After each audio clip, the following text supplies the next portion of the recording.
Then here's to Dan and noble Steele, the pride of Erin's nation, in spite of Wellington and Peel, we'll gain our liberation.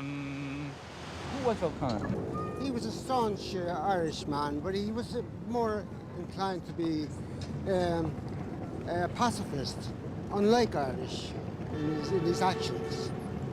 He was well liked by most people. 18th century. We owe him a lot, I suppose. He's the starter of liberation. He was very fond of females. Females? Females, yes. So to say, anyway, I don't know. Oh, he's a great man, I know that. But what he was, I don't know.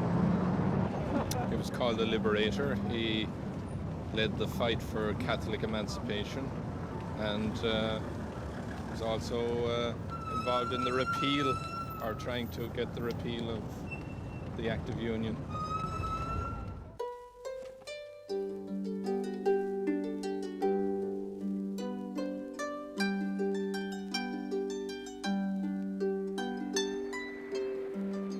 Daniel O'Connell was born in 1775 near Cahirciveen, County Kerry.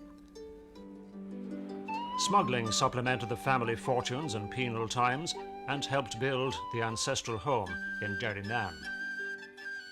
The O'Connells, unusual among Catholics at the time, were landlords.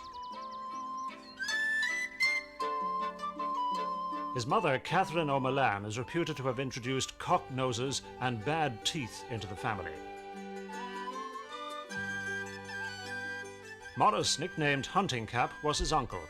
A shrewd Kerryman, he inherited the family estate and managed the smuggling.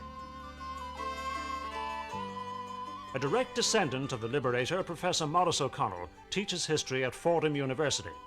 An acknowledged expert on O'Connell, he is a regular visitor to the ancestral home in Derrynane.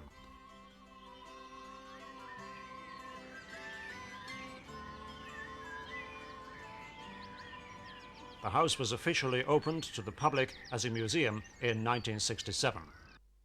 The O'Connell family were well connected in the 18th century. O'Connell had a great many connections with France. Before the Revolution, he had 17 relatives who held commissions in the French army.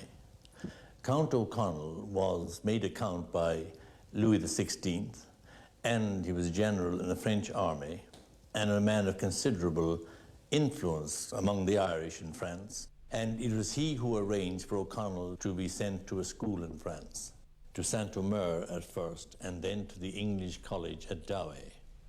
That college was closed in January 1793 by the French revolutionary government, and O'Connell and his companions had to leave France. And they did so a day or two after the execution of Louis XVI. It was a bloody baptism of a new age. Vast numbers were hauled off to the guillotine.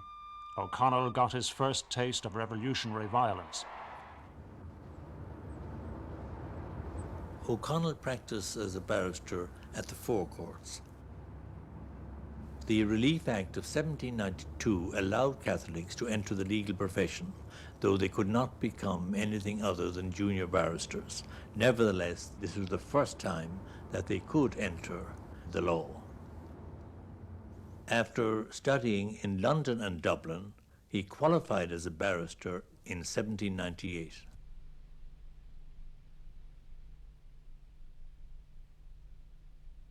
O'Connell first achieved fame as a barrister in the courts, defending humble people against various charges, many of which they saw as unfair, and he defended them with such success that he became quite famous all over the country, and this fame laid the basis of his later political career.